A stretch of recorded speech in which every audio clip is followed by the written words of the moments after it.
Hi, this is Roy Worley. Welcome to the interview show that brings on guests from all walks of life. Yeah, it's here that they tell their stories and delve a little deeper into their lives to see what got them where they are. So grab a drink, have a seat, and relax, because this is the Leo Effect.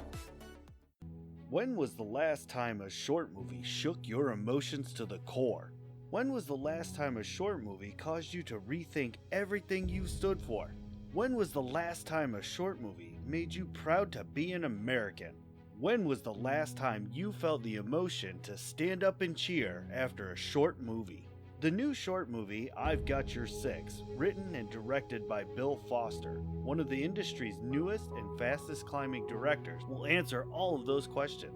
Rarely has there been so much packed into a short movie that when you leave, you'll feel more proud of our American military veterans.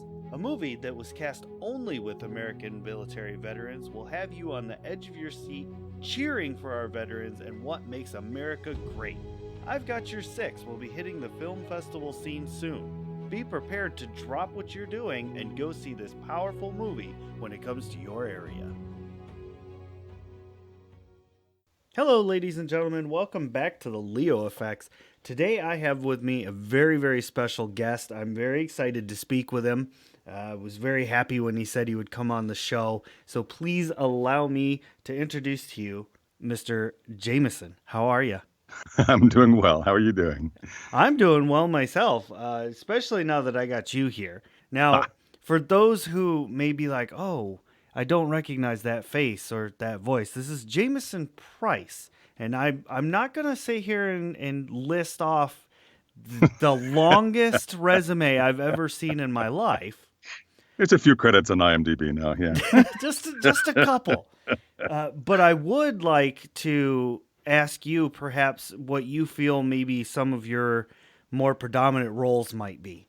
Oh, well, I'm a voice actor as well as an actor. I've done film, TV, and stage. People mostly, I don't know if they mostly know me, but they mostly freak out about the being the announcer for Mortal Kombat for the last three, 9, X or 10 or whatever that was called, and 11 recently. Because, I mean, that's such an iconic voice icon that, Right. I mean, people who don't even play video games know what it is. Mm-hmm. And so that's probably the biggest one. Absolutely. Garen from League of Legends is very popular. Got a lot of people getting excited about Garen. Stuff from World of Warcraft, I've done a bunch there. Bane Bloodhoof is a big one that's going on right now. Mm-hmm. One of my old characters, Jiraxis from World of Warcraft, got resurrected in Hearthstone. And a friend of mine showed me, I think Mr. Voltron, who put it together. It's a 5-hour and a 10-hour kind of dubstep rap thing that he put together using my voice and some electronic music, and it's amazing. But it's very hypnotic and goes on for a long time. Ryder from Fate Zero was a fan favorite. That was a lot of fun to do. Sojiro in Persona 5, both video game and now also we did an anime version. Sojiro has been a good character, and I think he got into some like top 10 or top 100 lists or something of that sort of characters and recent characters or something. Online I look, and when it says, it's Lubu from Dynasty Warriors, which is an old character that I've done. It's very loud and obnoxious. Chad from Bleach is a big popular one. That's all I can think of right now. Yeah. From Akira, the Colonel. Yeah. That's like old school. Yeah. A long time ago. A lot of people cut their teeth on that one. Yeah. I didn't know what it was when I did it. It was really? Relatively early on in my career. I think it's late 90s or early 2000. But I never had seen the film before. And, I did my thing. And then later on, I find out it's this, huge icon of anime. Like, oh, wow, that was really cool. Yeah, and see, that's what I'm talking about. You've got so much stuff under your belt, so many different things that you've done. It's absolutely amazing. Well, it's been a bit of a long career. Yeah, and that kind of leads into my next question here is like, what made you decide to pursue a career in acting? Oh my. I've always acted. I started like in the fourth grade. So I had teachers that were into theater. I grew up in Berkeley, California, so it was a little very progressive back in the 60s, Hmm. way back then. And I kind of got involved in theater quite young. My parents even dabbled in it a little bit, so I saw them on stage. I did it in high school and in college. And in some ways, I kind of went, oh, I'll never, who wants a career as an actor because you're never going to make any money. Hmm. And but I was very, very lucky, and I got offered work while I was still in college and went into kind of a theater company right off the bat.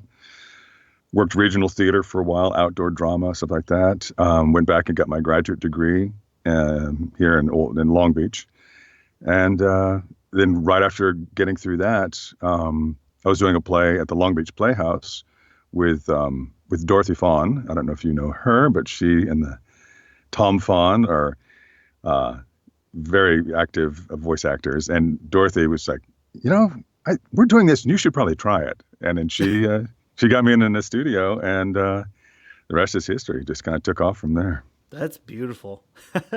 You were in the right place at the right time. Yeah, really was. I mean, I'd done some voice stuff all my life. I'd done what was called forensics. It was poetry, and I did poetry and prose. There was speech making and stuff like that in high school. Yeah. But my competition was in oral interpretation, doing reading poetry and prose, and getting a lot of training in how to interpret a script, really, and how to communicate that to an audience. It was invaluable training. I didn't know it at the time. It was funny because at the time the judges were like, you've got a career in oral interpretation if you want it. And I kind of was like, who's going to pay me to talk? Little did I know. Yeah. They were right. Who knew? Did you have a particular person or a particular thing that was kind of an inspiration to you? Oh, well, I loved my Saturday morning cartoons. Back then, they only had Saturday morning ones. Yeah, loved that, and that was all kind of stuff. As a kid, you kind of imaginatively played at and copied and imitated, and I watched, a fair amount of TV, and accents always kind of fascinated me. So I started imitating those, and with accent comes character, Hmm. and so that really just when you play as a child, you're you could be training yourself. And I had enough of an ear for it that I suppose I wasn't bad at it because I kept doing it. No, yeah. And just kind of snowballed in many ways. And some of the early influences. Some of I guess the British actors, Richard Burton, Peter O'Toole, Alec Guinness. Burton especially had such a wonderful, rich bass baritone, and that's where my voice was headed when I was a kid. Hmm. And he relished language in such a way that he was a real hero of mine when I was younger. And then James Earl Jones, of course, when Star Wars came about, that was like, because that was the character closest to what my voice sounded like. That's what I could go ahead and do. I couldn't imitate Mark Hamill very well. Yeah. Or Oh, Han geez. Solo, but Darth Vader, no problem. And you had a lot of support then when you said you wanted to become an actor. Yeah, my parents were supportive. They wanted to make sure that I, had had a backup plan. Hmm. They wanted me to get through college, and so I certainly did that. And they, gently said, "Hey, law school? You like to talk? You could be a lawyer." That did not interest me really at all. I dabbled briefly in psychology because I find psychology and how, what makes personality? What is our consciousness? All that kind of stuff is really fascinating to me. Hmm. And so I started kind of going down that road. with the possibility of doing experimental psych and being a psychologist. And rather quickly found out that that's not what I wanted to do in life. And I went back to the theater and found I could explore the human psyche in many different ways using acting and characterization. Yeah, yeah. And, I think I speak for, all my listeners and definitely for myself when I say I'm glad that you chose the career path that you did. Oh, good. Thank you. My parents were not, they didn't dissuade me so much. Just to say, make sure that you have something else you can do. Absolutely. And I think that's, I mean, acting is such a precarious occupation. You never know where your next paycheck is coming from, when your next job is. And it can be very much of a roller coaster sort of existence. Right. So being able to have many irons in the fire has served me well over the years. Yeah, I would say. And so how do you personally come up with a character voice? I'm very visual. So I want to see artwork. And typically, I mean, some anime is kind of simplistic, but a lot of it is beautiful artwork. And in video games now, even more so, the artwork is just phenomenal. And you looking at the character and at the artwork, you can kind of sit there and go, well, are they large and thick? Or are they small and thin? Is it, are they old? Are they young? There's a bunch of different just kind of parameters that you can go, okay, here's part of often I've tried to explain it as a spice rack for me in that I go, okay, let's take a little bit of age. And then make it, is this a smooth or is this gruff? And so just kind of adding little bits of things. And that also is in conjunction, of course, with the director. And sometimes even the writers online when we're doing a session. And they will help, no, he's this or he's that. And they will give little nudges in the right direction. And so it's, in some respects, a very collaborative effort to come up with the character voice. There are times, of course, when they just say, come up with something. Okay, so then I come up with something and then they'll shape it a little bit. One of the most crazy things that ever happened, and this was without artwork. Usually the artwork is great because it helps stimulate my imagination, but you have to have imagination on your own. And it was an early World of Warcraft character. Okay. And they said, okay, we want you to, here's a character, maybe you can do it. All right. So they said, okay, well, this is, what was it? Okay, first, because there were several parameters involved in this. He's an eagle avatar of a troll. Okay. All right. Eagle avatar. Right. Eagle. Okay. Eagle. Bird sound. All right. And then troll. And they go, well, oh, by the way, trolls in the World of Warcraft have Jamaican accents. Oh, really? Okay.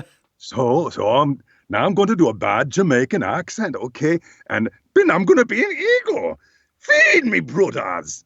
And I got the job. And it was like, what? It was kind of crazy. But it's, okay, you take this and that and put them together, whether it can be an animal, eagle, or, or an accent, the Jamaican. There's all these different things you can play with to put together to make that character come to life. That's great. I absolutely love that. That's for original. If we're doing dubbing, then we listen to the original actor, and we are going to take what they did and then try to reinterpret that for an American audience. So, like the job I was doing today was a dubbing one. So, the actor that I was listening to was big and loud and gruff. So my voice is a little rough right now because I had to do 2 hours of big, loud, and gruff. So we take that and then, modify it so that I can make it my own. But I'm being very much inspired and trying to stay relatively true to the original character because I'm just dubbing. I'm replacing that. I'm not trying to change that character. Right. I love the spice rack analogy. That's amazing. It works for me. Different things work for different people. Some people use colors. This character is red. Oh, this character is green. And so that colors can inspire them. I like the spice rack because I like to cook. So it makes sense to me. And spices run the gamut from, hot and spicy to, cool and smooth. So it's kind of fun for me. Just imaginatively, it works.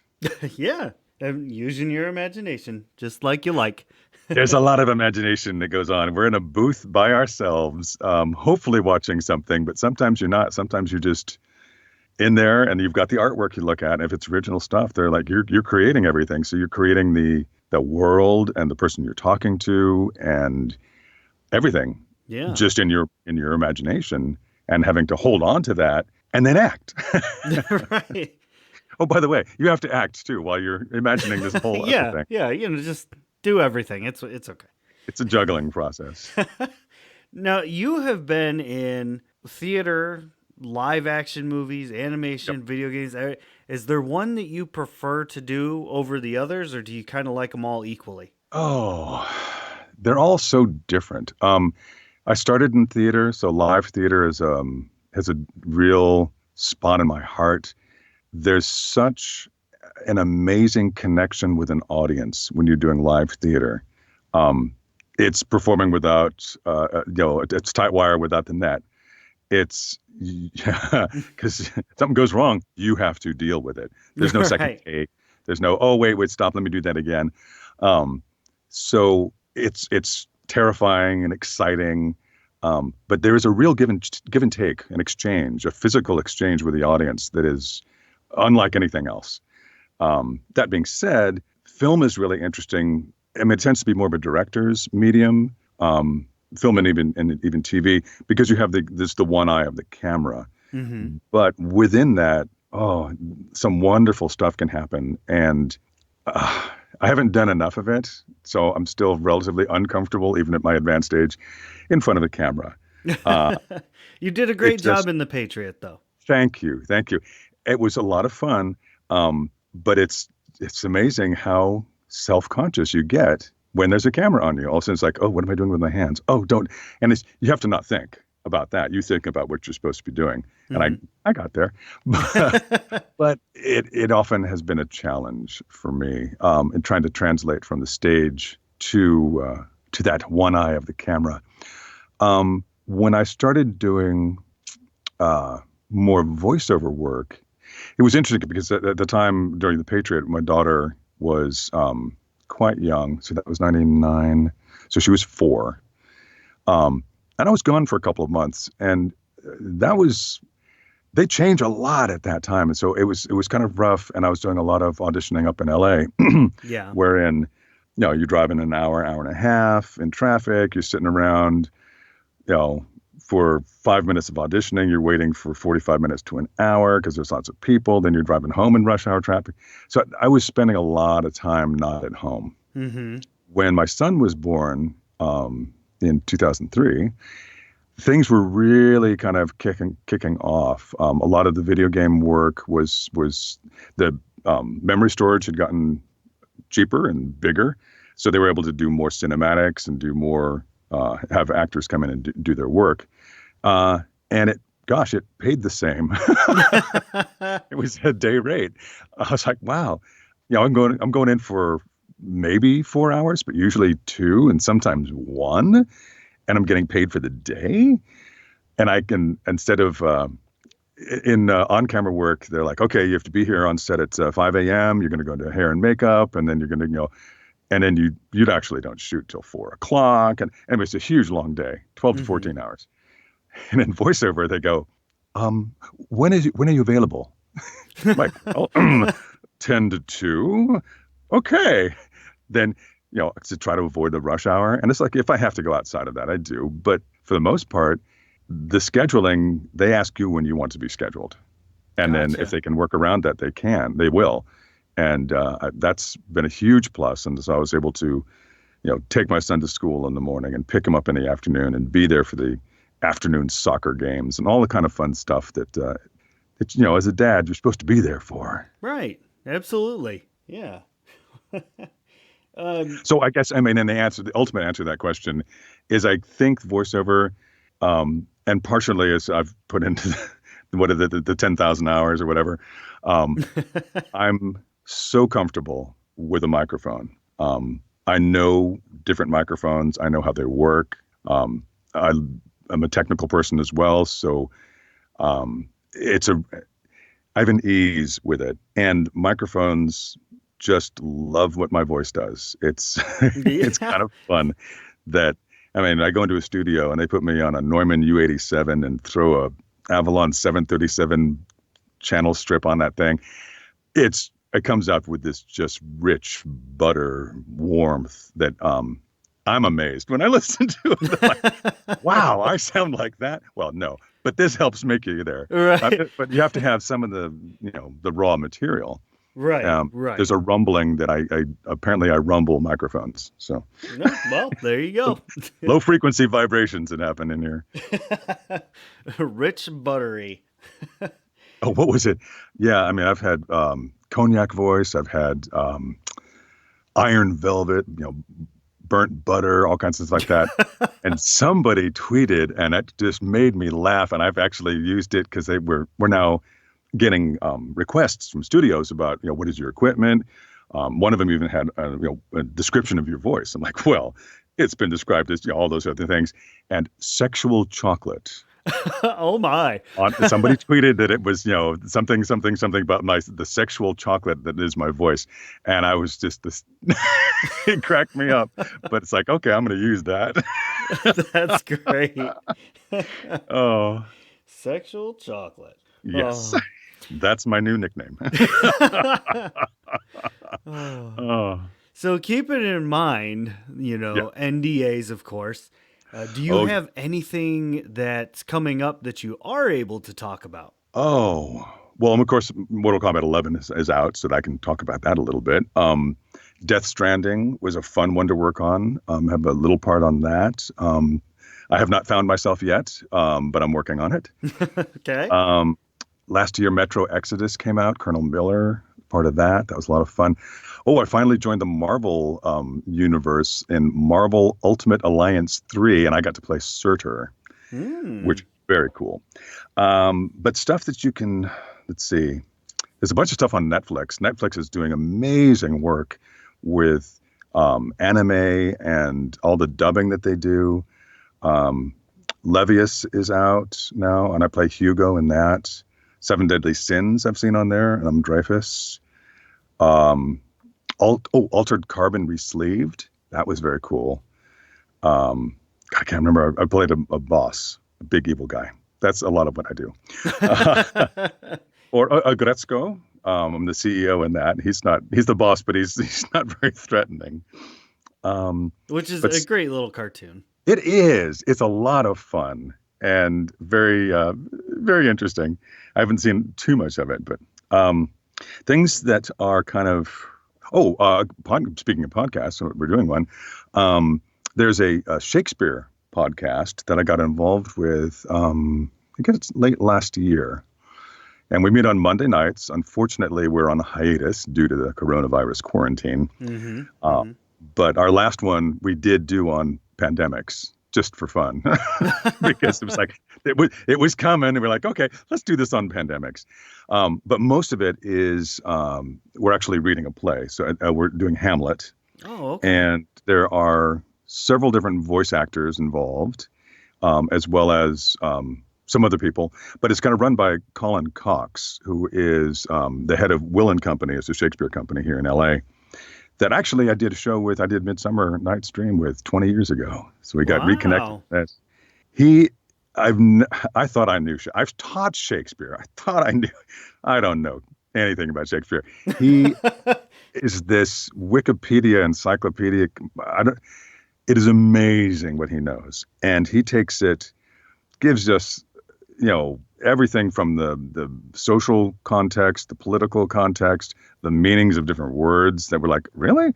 The whole goal behind our podcast is for everyone, not just people who know Shakespeare, but anyone to go, oh, now I get it. So we really break it down, and you get to know all the different things that are in that. I mean, in many ways, Shakespeare was the Saturday Night Live of his time. Yeah. They were making fun of people right and left and doing all kinds of crazy stuff. So that's Monday nights that I do, but it's called Mirror to Nature. Colin has an Instagram that is just a 1 minute version of just Shakespeare kind of stuff. But this is I think he's got it up on YouTube, and we're working on trying to get it on the different podcast platforms. Absolutely. But it's on YouTube as Mirror to Nature. Which I think he broke them down into half-hour segments so that they're digestible. Yeah, yeah. And not too crazy. And then another podcast that I worked on just before the Shakespeare one, and actually I got into the Shakespeare one, it's called Crypto Z. And I believe the director told me it's going to be on Apple Podcasts. So I'm going to be tweeting about that. I've tweeted a little bit about it that he's given me the information on. But Crypto Z, it's kind of a science fiction-y radio drama. Mm-hmm. We recorded it. I'm here in Long Beach, or just south of LA. The director is in New York, and then the female lead was in London. And so we all hooked up on what's called Source Connect, which is a way of studios kind of connecting with each other. And he would give direction and we would act together across the pond, transcontinentally. And I would record on my end, she would record on her end, and then we would give the files into the audio engineer, and then he mixed everything together. But it was kind of an amazing endeavor, and we'll see how it turns out. Hopefully well.